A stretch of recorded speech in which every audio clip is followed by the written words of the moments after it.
why the hell not? Because there's a certain level of ceiling, and once you get to a ceiling, there is a new level. When I started my business, it grew really quick. It was really profitable. It was really lean. I surrounded myself with all the business coaching, all the masterminds. We're talking what I considered the best people in the space online. And through doing so, it came clear to me when I'd go to like these private masterminds and sit there with successful entrepreneurs, making 7, 8, 9, even 10 figures. I asked them like what made the difference. It always came back to the internal work. You don't need to change. You're not broken. You don't need fixing. And that's a way more powerful energy to change. But most people are in some form of pain, or they're in some perspective that the pain that they're currently experiencing is only going to magnify and get larger. There are fathers right now that are incredibly successful in business, and they are growing and they are being financially compensated. But as a byproduct, they are absent and avoidant from their children. Hello, everyone. Welcome to another episode of the Quiet Work Podcast. This one, we're going to talk a lot about entrepreneurship and raising kids as young entrepreneurs. I'm bringing in my friend Jordan to the conversation here. Jordan, please introduce yourself and tell us about the company you represent, and we'll kick it off with that. Awesome. Yeah, great to be here. So I have two companies, but in the context of this conversation, I'll focus on one, which is Straight Line Entrepreneur. Essentially, any male entrepreneur that's successful financially normally runs into a block, which is what happens once I hit financial goal. And that is obviously the meaning, the purpose, the profit. I work with just a few select entrepreneurs one-on-one at the moment and guide them through the internal process. These are people that want to grow really fast. They want to be successful, and not just in business, but in every area of life. Because what I've found for myself in my first business or any of my entrepreneurial friends is that you're never going to be happy long-term unless you're growing and making progress. So I focus on the internal, and then a lot of other smart people focus on the external, which is like how to attract, how to convert, and how to deliver for customers and clients. How did you come up with the name Straight Line?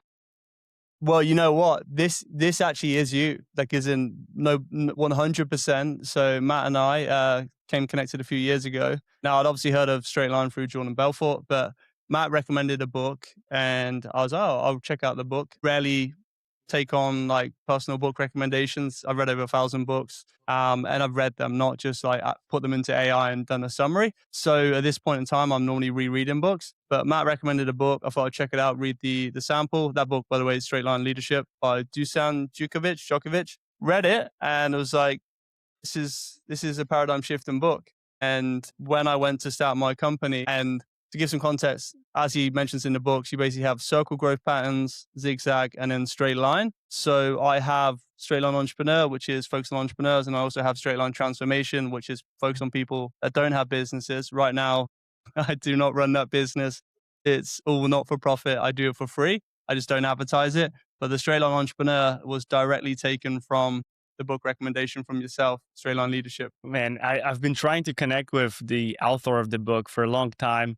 I see him posting, or his team posting from time to time on LinkedIn and other platforms, but he seems to be hard to reach. But this book is absolutely, I think we should leave the comment in the link to the book in the description, because this book is absolutely life transforming. I read it already twice, and I'm looking forward to the next one. Yeah, I've read it multiple times. I've gifted it to people. I mean, I don't know how this works, but if anyone wants to like comment below that they want to read the book and we get a ton of responses, I'll personally gift one of those books to someone in the world. Quick bit of context. So it looks like they're now expanding into Europe, the company that works with him, they're doing more content. So I'm sure you can get him on the podcast. The gentleman that actually has started the movement and the coaching, or one of its teams.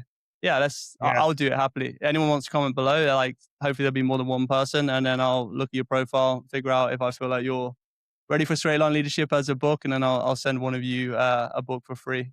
Yeah. Add me on LinkedIn, connect me, give me your email and a DM, and then I'll gift you a book, because it's a phenomenal book. But I think what makes that a phenomenal book, outside of just like your standard books and everything, is that it focuses on the internal. It's a coaching book, but it focuses on, I think, what's the fastest path of growth, which is what he calls distinctions, right? And that is changing the way that you think, feel, and act, but it's doing it from a place of, you're here and you want to get to here. These are all the ways that my clients and myself have found is useful to get from here to here. Whereas most books are either overly prescriptive, do this, do that, get this result, or they're based on theory, like theoretical understanding of human psychology, which is like, this may work theoretically, like all the science and research, whether it's positive psychology or Freud, Jung, Adler, like this is what they studied and learned years and years and years ago. We probably assume this will work for entrepreneurs, whereas that book is specifically for people that want to grow within companies or grow as the head of a company. So all of that to say that, I nerd now, but it's an amazing book. For sure, it's in my top five, like books that I would give Yeah. my private clients or recommend they read. I'm glad you read it and you took the recommendation back then. But yeah, great book, and we truly appreciate your kindness to share one book with someone who's interested in leveling up, because that book will definitely give you a ton of ideas that you can implement. It's very very well written, very simple way written that everyone can get and implement, which is the most important from a book like that. Back to you, Jordan. How did you end up doing what you're doing currently with passion, and what was the path towards it? So from a young age, basically from the age of like 13, I spent a lot of time reading and learning. And unlike most people, I didn't start my business until I was the age of 30. So when I started my business, it grew really quick. It was really profitable. It was really lean. And I surrounded myself with all the business coaching, all the masterminds. We're talking what I considered the best people in the space online. And through doing so, it came clear to me when I'd go to like these private masterminds and sit there with successful entrepreneurs, making 7, 8, 9, even 10 figures. When I really asked them like what made the difference, it always came back to the internal work. So once I'd fully realized that and owned that and I knew it and I'd intuited it, I was like, well, this is the highest leverage for myself as an entrepreneur, but more importantly, this is what I believe the online entrepreneurs that I generally resonate with need. And because of that, I just spent significant period of time, this is call it months, going back at everything that I'd read and done from the age of 13 to now at 34, and then looked at my own system and framework, and then studied other amazing people in the space like Tony Robbins, David Hawkins, there's many, Dr. Joe Dispenza, all of those that basically focus on transformation. And then I just work with entrepreneurs. And the reason I only work with entrepreneurs is because they are the easiest and fastest people to guide to transformation, because they have skin in the game and they have leverage. And normally, the type of archetype that I work with want to grow fast and they want success in all areas of life. So it's just the most fun. And I've been blessed to have, in this short period of time, not only know a lot, but work with them one on one. And I really also love being able to guide someone through something which is often impossible to do on your own. Like you can't really navigate the internal with your own from your own place, because the mind ultimately, as one part of transformation, cannot think outside of itself. So unless you get to a certain level of consciousness, which I'd invite everyone to do on some point on their entrepreneurial journey, but probably not right now if you're growing and scaling the business, you can't ascend upwards by self-reflecting in the mind. So you will need something or someone. Most people start with a book like Straight Line Leadership, or they'll piecemeal different programs and content and be like, this might work, this might work. But I found my own business and my own life that the fastest way to transform and change is to find a coach. And that's how we met, actually, through one of those coaching programs. And I'm glad we did. That's those are the biggest wins for me whenever I join a coaching program, to meet incredible people and learn from them and interact with them and grow together. Absolutely best way to do. What you've mentioned, the word transformation. What is a transformation that someone can expect from working with you or some of your clients have gone through? If you could dive deeper into that. Yeah, so the one that's probably going to resonate the most just to quick check, most people listening are business owners, right?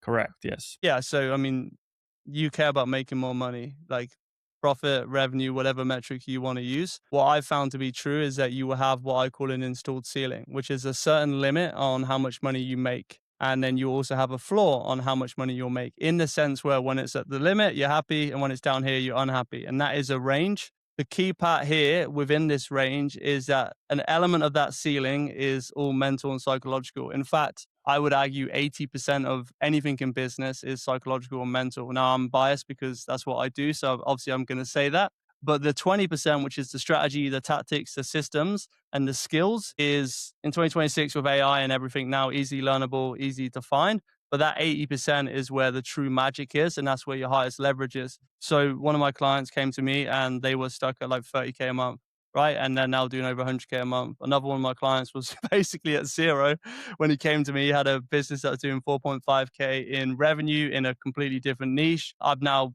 full transparency, worked with him for over 2 years. So this is not as fast as some people, but he now hits over 100K a month top line revenue. That's just the financial. But what I really care about is not just that element of transformation, but is your other areas of life. So I like to break it down into 10 areas of freedom. Normally, you're going to have a health element and a relationship, which are your constraints. So maybe you're growing and scaling your business, but your relationship is severely affected. Maybe you have an impending divorce or an impending breakup. I care a lot about that a lot. And then if you're a family man and you have children, then obviously that's a priority. And then you have your health standpoint. So I quit alcohol 5 years ago. I don't like to use the word that I was addicted, but I haven't drank since, never will. So there's an element of health that's holding you back in your business. And that could be like your simple, pure biohacking. I want to look better with my top off, to something really real and severe, such as an addiction or something that holds you back.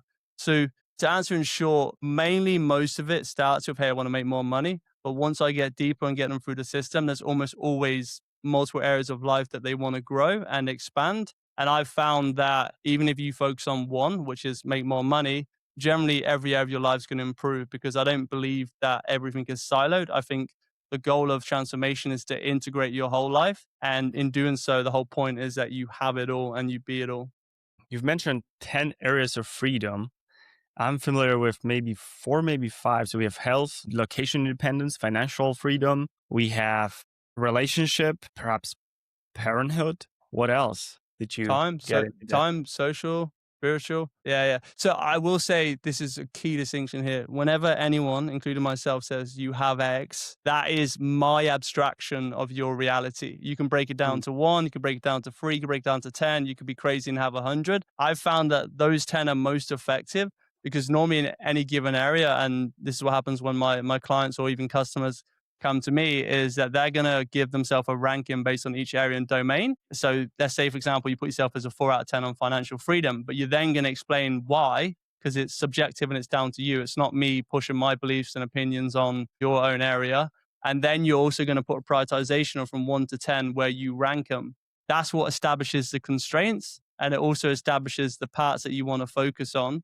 And it gives me a good framework of where we start, and where we start is not where we finish. Mm. Most people I've found that are clients and customers or I speak to, they put their spiritual freedom as like a 9 out of 10. And I'm not going to judge you if your spiritual freedom is a 9 out of 10. And you can put religious freedom or whatever you want, whatever you feel comfortable with.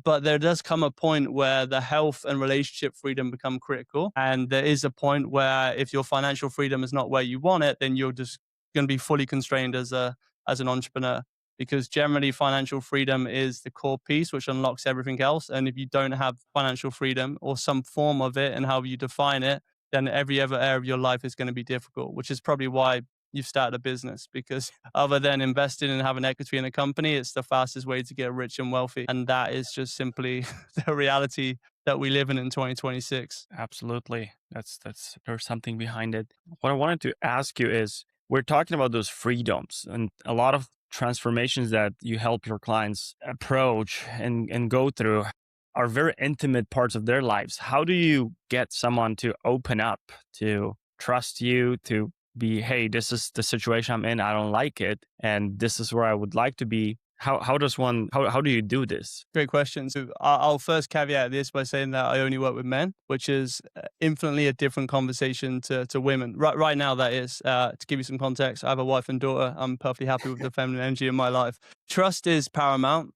That's number one. There has to be an element within the arrangement and what we're doing where you feel comfortable being challenged, and you also feel comfortable and trusted that I have your best interests at heart. So I'm only ever committed to someone else's transformation and growth. I'm not thinking about myself. I'm not thinking, how does my hair look? Does he think I'm smart? Does he think that I'm successful? I'm fully focused on the client and what they're looking to do. So once that's established, and that normally is a filling out process, whether they've watched my content, they know me, it's a referral, they've done it, but they trust me and they trust that I've only got their best interests at heart, then obviously everything is confidential unless said otherwise. So I'm not gonna, this is a bit of a rant, but what I find in today's society and industry is that everybody wants to reveal and share everything, and they don't have the respect to disclose stuff which may not want to be disclosed. So my clients know that when they come to me and they work with me, I'm never going to say to anyone else that they're a client unless it's been agreed upon. Then it's just simple dynamics of relationship.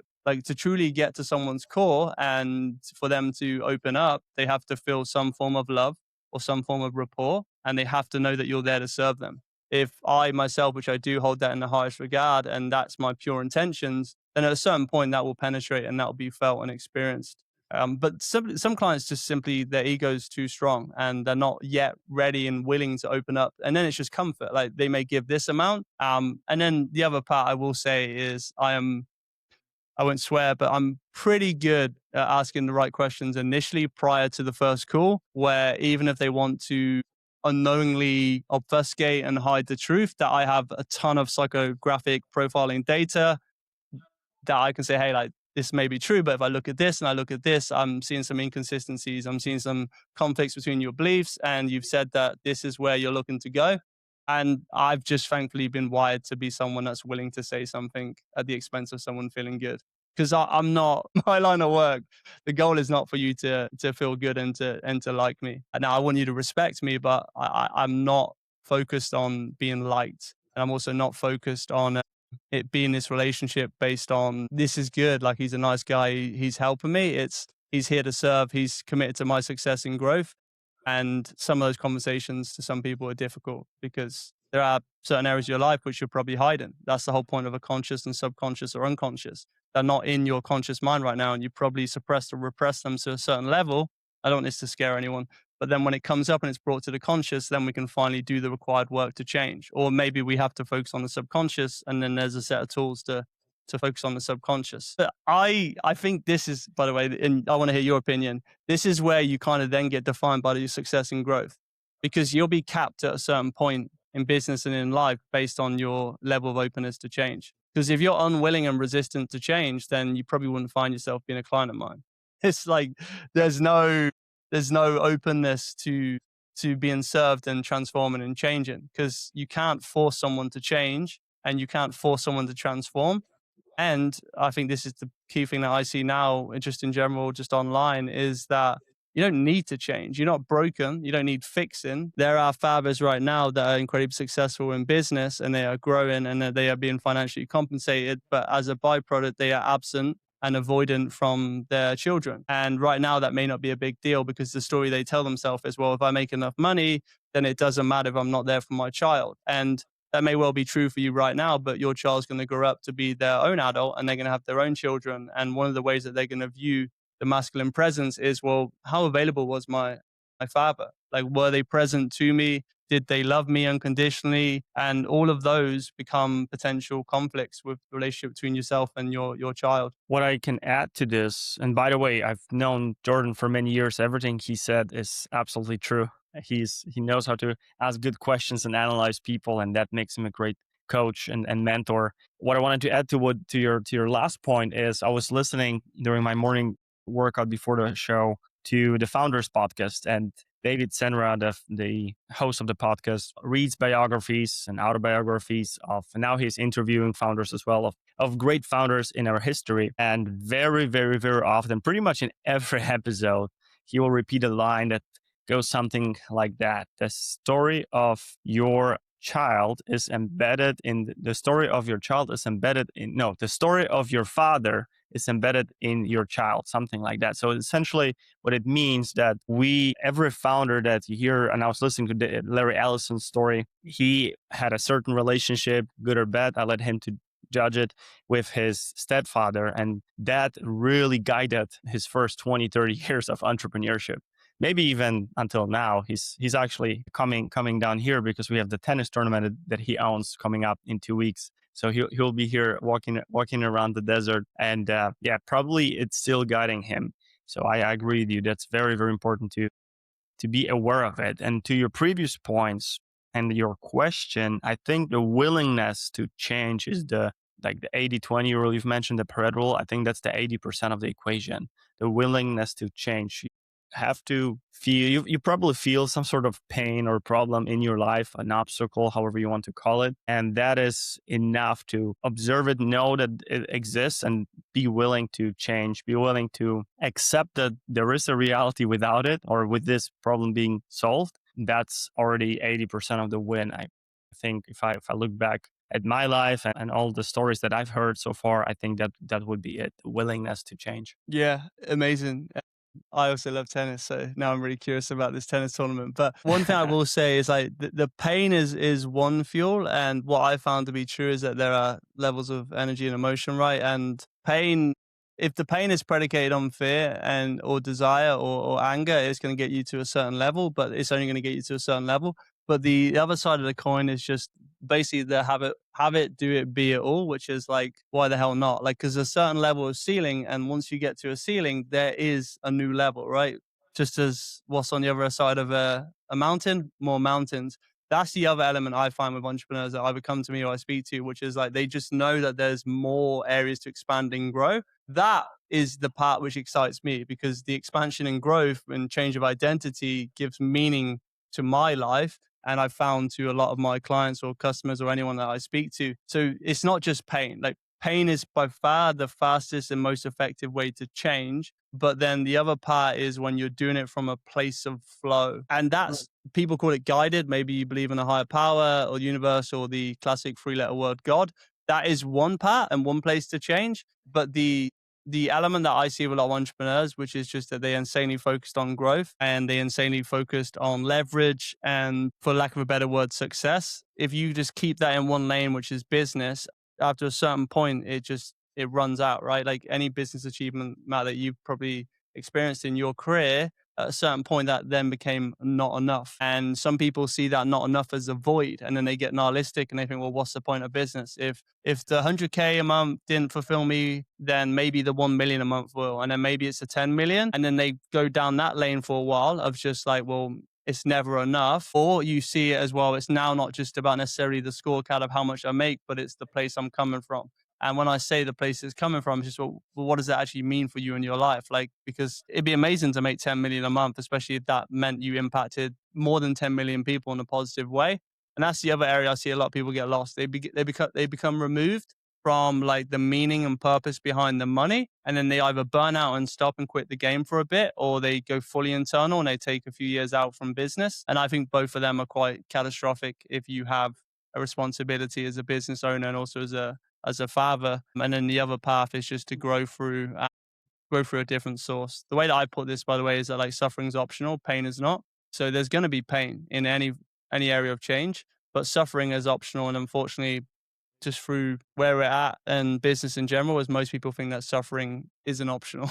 So that becomes their truth, right? Can I share a story which might be relevant? And I think this is topical because like all my clients Yeah, go and ahead. customers and friends have been. So what, apparently this is a thing at the moment, but Tony Robbins and Alex Hormozy had this like interview, and I think everyone that's in the entrepreneurial world has either watched it or at least seen it. Have you seen it? Not the full. I saw the clips of it, but not the full. Okay, yeah, Full. yeah. You saw the clip. So like, basically, I had some mentors or some people being like, "Well, what do you think?" and like, what came up. And I think that's one of the best examples of two different people, like Tony Robbins, Alex Hormozy. And it's fascinating when Tony reflected back to Alex that he had basically believed consciously and subconsciously that like, I need to suffer. And when you believe in that, like at your core, then that's what you're going to attract into your life. And he seems, and I don't know Alex personally, so I don't want to speak out of turn, and a lot of respect for him and the impact he's had on many people. But like, if you're experiencing suffering in your life, like that is a sign, but it is not like the definitive answer of like, well, that's life. Life is all suffering. Like I think the Buddhist general dictum, and it gets lost in translation, that like life equals suffering is a misnomer, and it's massively taken out of context, because life is not suffering. At least my life's not, and I Yeah. know thousands and thousands of people through stories and reading, and then friends and clients, and many of people, that life is not suffering. So that's a key distinction too. It's not optional, but suffering is definitely optional. 100%. Yes, you have to. You have the opportunity to choose, and if you choose that suffering's not optional, well, that's your choice. There should be. You should be willing to accept that there's a different reality without it. But again, pain is not optional. There'll be moments of pain for sure, and we all know it. If you're above the age of 10, which all of the listeners are, you will realize you will go through pain. Maybe even before that. I grew up in Poland, and I learned what pain is pretty early. As soon as I got out and start playing with other kids, I learned quickly what pain is, and yeah, you have to learn how to fight and defend yourself when you're growing up in that environment. But if we could zoom out and look at your business from an actual business perspective, it sounds like you do a lot of one-on-one work, which is obviously needed in your line of work to build that relationship and really understand the other person, the other man. How does one grow a company like that? What So are the Well, challenges here? the first thing is I'm not the guy to ask because I've started this business and I'm in the growth stage. So there's one to one, and then there's also like a component where it's basically an hour and a half of my time. So I don't want to speak out of turn because there are many people that are far better at answering this, but you can grow and scale a one to one many ways. The most popular way to do it is just increase your prices, right? But I don't have what would basically be called like a single offer of, hey, like the only way you can work with me is one to one and it's 10 or 15 grand and it's 90 days. Like that model works. What I've found, and this is mentors and just in general, if you're looking to scale one to one, like there has to be an element of, well, how do you systematize or automate part of your delivery? And thankfully, we live in a time where there's this thing called AI, and there's many ways to leverage AI to save time. So then when you are doing one to one, it's the most focused. The next part is one to many group. The next part is proximity. So I have, at the moment, it hasn't yet started, but I would have an offer for certain clients where they want to fly out to my house and they pay me a lot more money and then spend time with me, then they can do that. So already you've created another revenue stream of just more proximity. So the way to think about it actually take a step back is like, if you're here and then you're there, like the increase in proximity is there. So you can have one to one, but then you can also have, is it online? Is it in person? And then you have events and group. But I'm at the start when the biggest leverage for me is purely just awareness. And I'm spending all my time right now on content and on having conversations like this on a podcast because I don't care about immediately having 10 one-on-one clients if that's all I do. Because like the one-on-one stuff for me is the most fun and most enjoyable, but it's not right for everyone. Like I'd much rather a lot of people just watch one YouTube video from me, got the transformation they needed and never spoke to me. Like I'm far less ego driven of like they have to work with me one on one because in the context of transformation, there are so many people that are doing such great work. And I truly am standing on the shoulders of giants. So I'm not attached to me being the only guy that they can learn from and they can grow from. So that's how I am approaching it. And then obviously over time, as I develop the methodology and framework, I will have other people involved in the business. And then that will obviously create a different revenue stream and also will remove me from certain clients and certain customers. And then we also live in a time where people will willingly and happily pay for all the information and transformation without speaking to me. And I do have an element of what I do, which is it's just no touch from me. Just, hey, do Mm. this, it costs this amount of money. This will give you everything you need. There's plenty of ways from what you're saying Yeah, to yeah, grow like that. for sure. Because like, it's not that I don't want people's money. It's just I care much more about them getting the transformation they want. So take yourself or take anyone. Some people don't want one on one. They've never and they will never ever hire a one on one coach. And I think that's great. Like if you have never had a one on one coach and you don't want a one on one coach, then like, well, what is the best format for you to transform and grow? Some people, just to be transparent, some people are friends and they haven't yet paid for anything, but they'll obviously be as kind to pick up the bills or they'll make opportunities and stuff for me or they'll introduce me to clients and customers they have.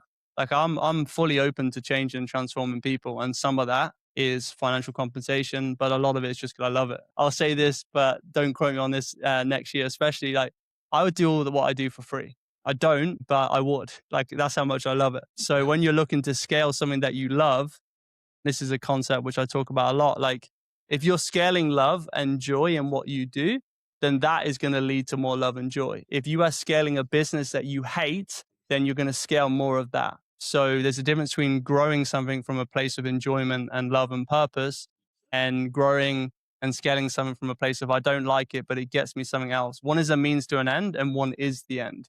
This isn't the end business. I'll be doing this for the rest of my life in some context. Some people are still within the byproduct. I do this to get this, I do that to get this, and I do this to get that. And there's no judgment from me.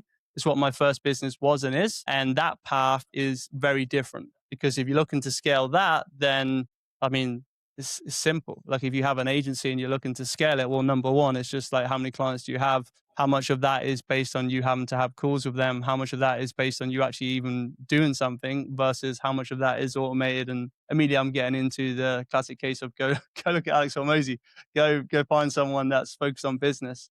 But I do think that stuff's simple. It is in, I think the business stuff is massively overvalued, and most people are spending far too much money and time and energy looking to learn from like a business coach who might have the secret and hack. I've invested well over multiple five figures in working with the best business coaches, and I've yet to be like, if I didn't have that piece of information, then I wouldn't be able to grow and Hmm. scale my business. And that's not me disparaging or denigrating anyone that is a business coach, because the main benefit of that is, well, how much context do they have and have they done what they're teaching you to do? And I think that is just a basic simple part, is if you're going to hire a business coach and you have a agency and it is and you're looking to build out a sales team for that agency, well, then don't hire an agency coach who's never built and grown a sales team. Like my business, I don't have sales. I would never have sales team.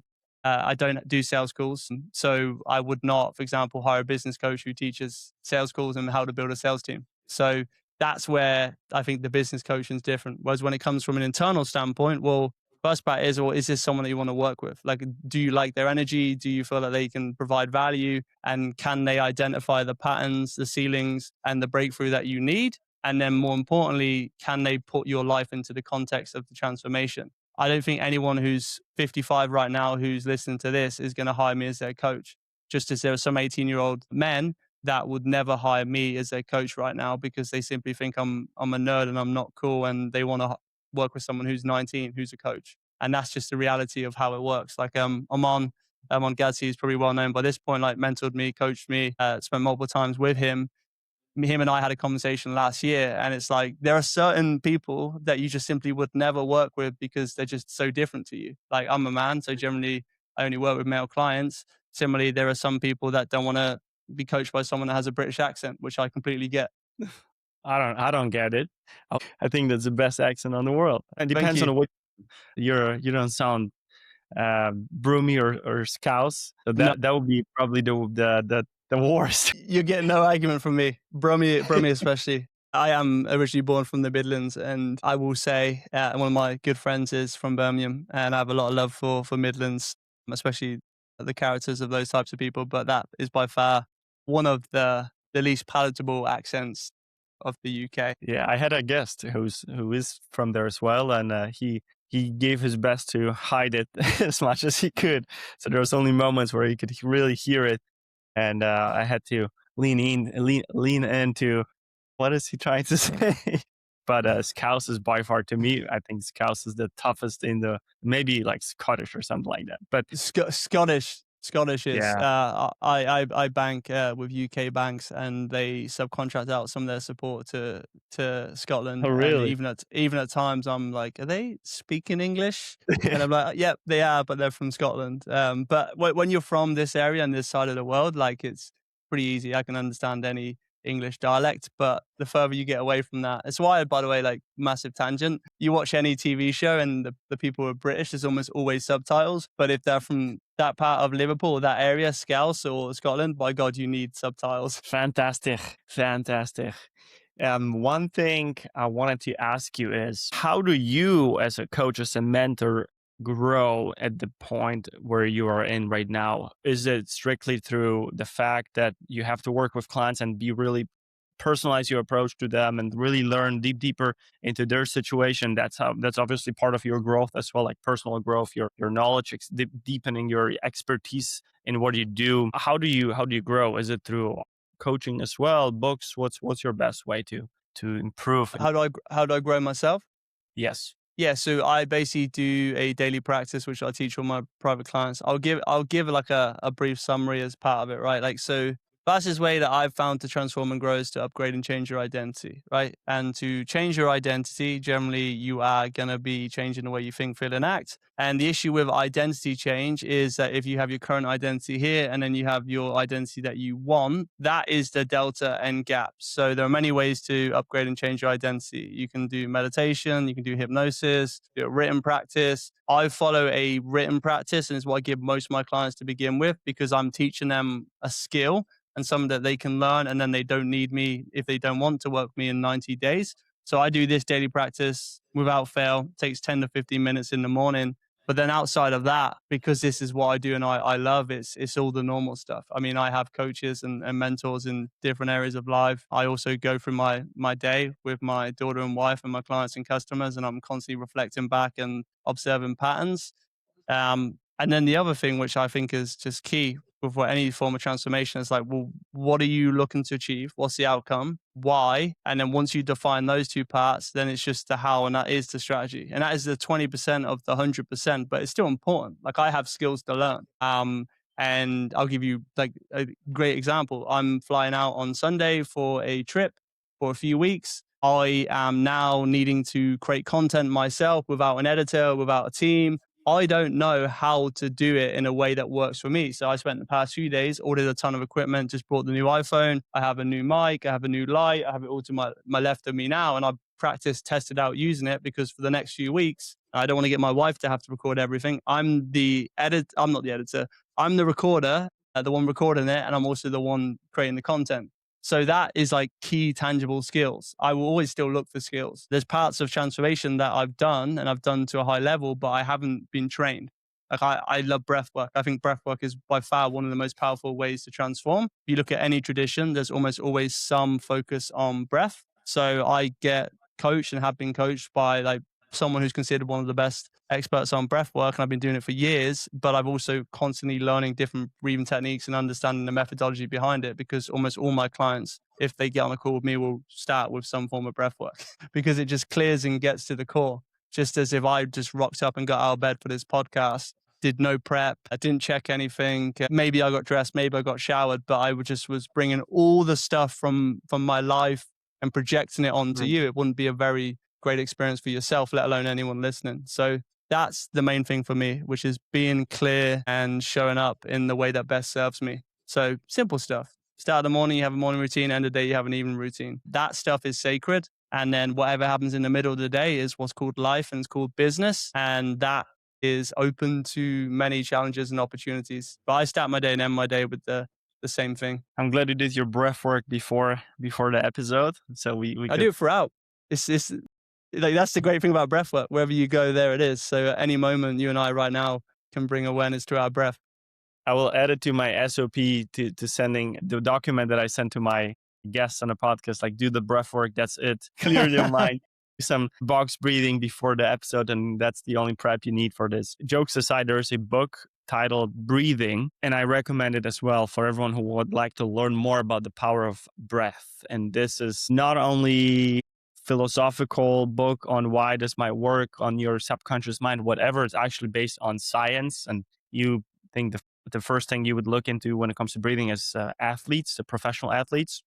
And if you do any form of exercise, you'll realize how important breathing is and why it matters to practice and learn it to breathe correctly, because that will change a lot in your body and in your mind as well. So Yeah. absolutely important there. Ultimately, that's my next question for you, Jordan. Ultimately, what is your goal with this? With the business. With the business, with your path you're on, what is your goal ultimately? So context of the business right now, like what I'm focused on is essentially creating a 8-figure personal brand. And part of that is the coaching, it's the books, it's the events. Eventually it'll be a non-for-profit. But the honest answer is, and this just goes, and it always happens in business conversations, is obviously expansion and growth. So right now I'm at the start of this business. This business is going to grow, and then I'll be deciding to scale it, and that is progress driven. But the immediate goal in the context of business or anything is to sign more clients. Because if I sign more clients, then I get to impact more people. Does that answer your question? What do people normally say? I'm curious if they're like very, Yeah, I must hit this number by this. there is every answer to this is very unique, and I don't ask any ever guest on it. Depends on how the conversation flows, but I felt like this is something that I would like to ask you, since we're on that topic a lot. And there is so many ways you can answer to this question, and I like to keep it very simple. And Nice. I can obviously imagine what an 8-figure business would do to your personal life, knowing you, and I know you're growing family, raising a kid right now, maybe plural in the future. We'll see how that goes, For but sure. that's what we wish with my wife to your family as well, Amazing. of course. But that's usually I like that question, and I encourage everyone to use it because that always makes you stop and think about the 10-year goal, 20-year goal, or the vision in general. And that always gives you some good ideas. And another cool exercise, since we're on that topic as well, I'm not sure if you shared with me or I read it somewhere, but sit down and write down if 7 lives. If I had 7 lives, what would they be?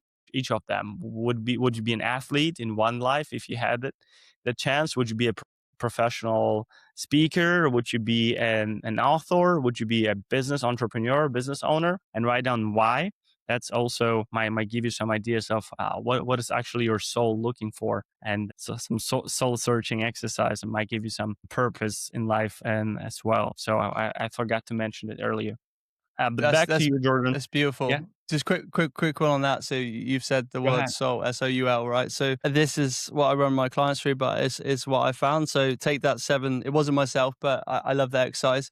So if you're writing down 7 different lives and you realize that they're also different and disparate, the first thing to understand is that like if you do life well and business well, like you can have all those 7 lives in one life, right? But there's commonalities and there's a key sequence to each thing. And what I've found with clients and myself in general is that the identity change is the key part. So you talk about athlete, Really? right? Like, well, we all have bodies. I assume most people do some form of movement. Some of my clients like to have and frame themselves as an everyday athlete. So you already are an athlete. I mean, the whole Nike movement is based on engendering and promoting that. Just do it and become an athlete. So most people get hung up on the stories about who they're not. So they say, well, I'm not an athlete because when I was younger, I wanted to, in my case, not in my case, because it's not true, but let's just say that I wanted to compete at Wimbledon. And I wanted to win Wimbledon and be like one of the times the best British tennis players, right? Like if that was like my definition of success, well, not only have I not done that, but I play tennis a few times a week and I compete in some recreational leagues.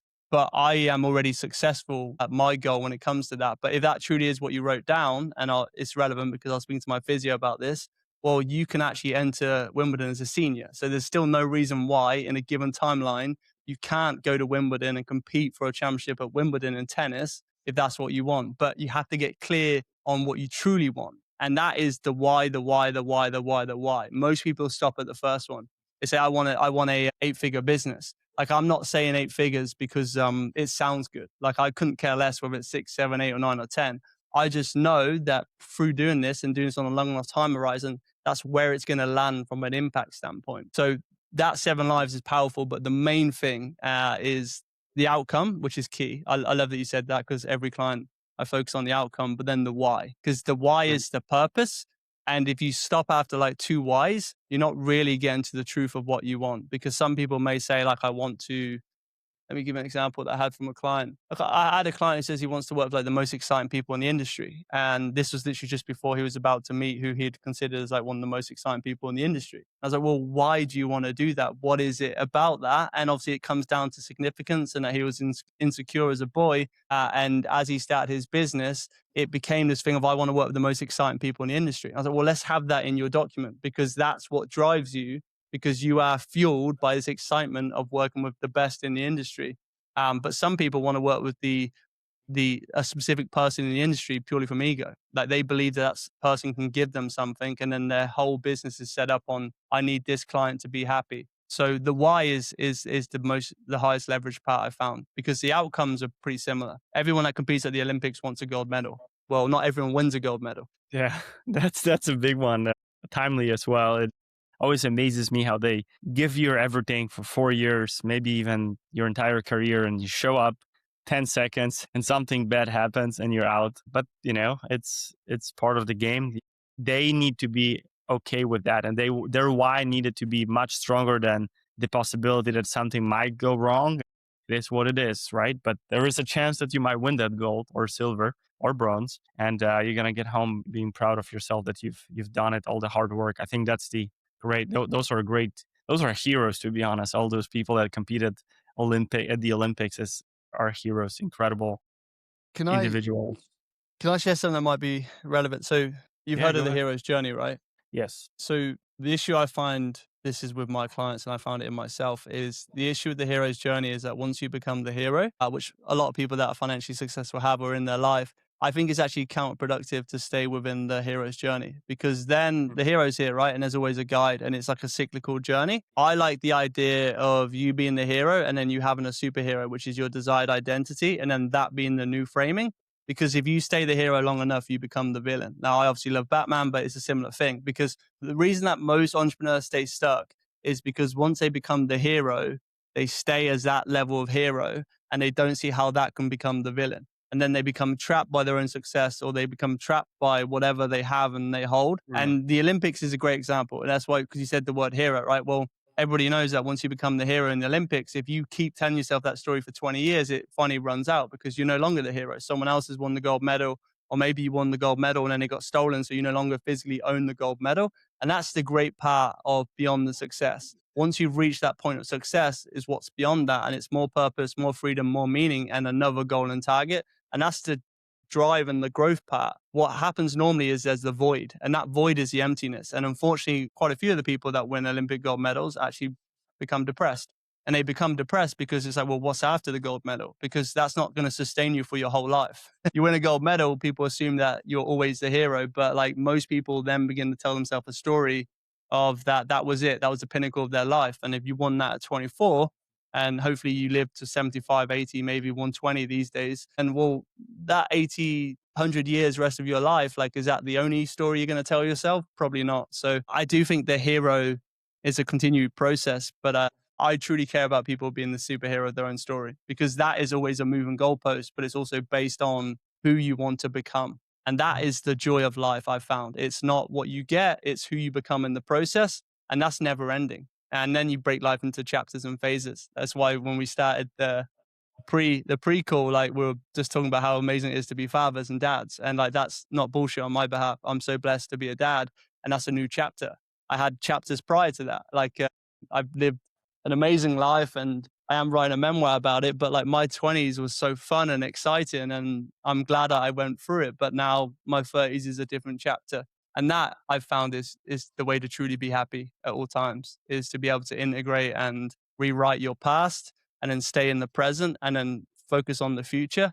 And then it's just never ending joy. Now, it doesn't mean you don't feel some form of pain, because there's still obstacles, but you are continually renewing this version of you that is expanding. As Leo Tolstoy would say, a true man can always be happy. There's something Yeah, behind. I love that. Yeah, for sure. Yeah. Yeah, read some Leo Tolstoy. Another book recommendation. But this one, his books are pretty dense, to be quite honest. If you've seen them, Which one have you read? Out of curiosity. I'm not finishing yet. I'm probably 1/5 of it through Anna Karenina. Yeah, is that the title? Yeah, I think Yeah. it's the recent one. I tend to read a few books at once lately, but depends on which book attracts me more, and I'll finish it. But his books are definitely about life from a great perspective, but it's like that good Netflix show that you can watch and you can rewatch and then you get back to it. That's how I approach it, because again, these books will take you probably good 30 plus hours to read but again, it can definitely give you good perspective on life. Jordan, one of my final questions to you today: if you had an opportunity, since you just mentioned you enjoyed your 20s, if you had an opportunity to sit at the table with Jordan, who's just starting out his entrepreneurial career, what piece of advice would you have for him? You're gonna hate me. I wouldn't give any advice. Hmm. I honestly think You would just leave the room, huh? no, I would ask him questions, but I wouldn't give him Oh. advice. It's a different frame. I'll expand, like, just not to keep this like so abstract as if I'm like this, like playing this role of like I wouldn't give him advice. I have honestly found that the best way to understand the paradigm is to go through it. And anyone at the start of their journey does not necessarily need advice. They need guidance, but not advice. I think, and I reflect on this, is like if everything is based on advice of do this and do that, then you are eventually going to live someone else's version of success. And the Jordan that started his entrepreneurial journey, just as the Jordan now, is moving through something and then moving towards something. And I've found the less that I even control what I'm doing, the more powerful it is. So I wouldn't give him advice, but I would almost certainly give him guidance and support, and also help. Like help is different. Like John at the start of his journey needed clients. If I could refer him a client, I'd refer him a client. That's the stuff I'd actually do because there are many people right now that need clients, they need customers, they need systems. That's not advice. That's, hey, you're going through this. Here's an onboarding funnel for you. Or, hey, you're going through this. Here's a daily practice in my case that's going to help you upgrade your identity so you can get to your income goal faster. Advice is like, we spoke about this too with parenting. Like, hey, like you're about to have a baby. Here's some advice. And it's like, well, thank you for the unsolicited advice. But what I actually wanted was just to share and connect with you. Yeah, no, I agree. That's actually pretty unique answer.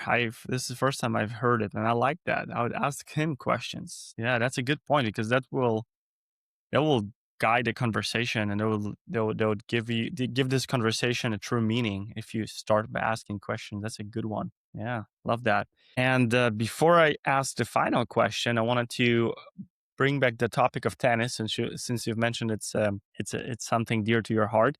The Indian Wells Tennis Garden is owned by Larry Ellison, who lives here as well. He built a retreat, was initially his private estate with a golf course and everything, but he turned it into this spiritual retreat that he also has on one of the islands of Hawaii. And his dear friend Bill Gates, who's also our neighbor here, he shows up next to him. They always share his huge lounge, private VIP lounge on the center of the court in the main stadium.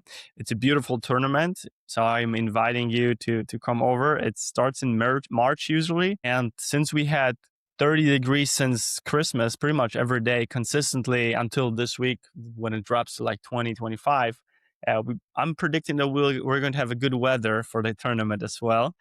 I know you're traveling to Bali, but maybe next year, if you're down to enjoy some tennis, walk around beautiful scenery we're surrounded with mountains, living here in the valley. It's beautiful tournament. Some people claim I love Wimbledon, but some people claim that this is the nicest when it comes to the atmosphere tournament in the world. So obviously not Grand Nice. Slam, but it's a good one. With that, Check it. I'll check yeah, it go out. ahead. Yeah, I was gonna check say it out. I'll check out. So you have to DM me, WhatsApp me where you are and stuff. But at some point, for Yeah, sure. I mean, you know better than me when it comes to having kids. That you're a bit more planning in terms of vacation. But for many reasons, definitely open to it. I live in the yeah. UK, so you don't need to tell me twice when it comes to the promise of warm weather. My daughter last year, she was barely 3, 4 months when the tournament happened, and she was already meeting all the top tennis players in the world. That's amazing. I said she was blessed by number one back then. She looked her in the eyes, and I feel like she saw it that my daughter can get into tennis as well. We'll see how that's gonna go. With that, my final question: what are you excited about the most for the near future? Can be personal, can be business related. Any events, anything that's happening in the space, the industry that you're specifically excited, particularly excited about? I think the thing that I honestly am most excited about at the moment is because of this rise in AI and because now information is basically the value of information is basically getting reduced to zero. It's never going to be more important for human to human connection, interaction, and actual change and transformation. So I'm just always so impressed and happy that there are younger and younger men that are more aware and succeeding at like an earlier stage of life. I think like it's such a blessing to arrive at this position myself, but just anyone. So I'm just always amazed by the smart and brilliant, and not just men, just in humans that are basically growing like in this current time. Because a lot of people are choosing to use this as a reason of why they're not successful. Our AI is launched and this is happening, but I just think this is the biggest opportunity we've had since the start, basically commercialization of the internet. So I'm just excited to see where this goes, and I fully intend on taking advantage and seizing the opportunity.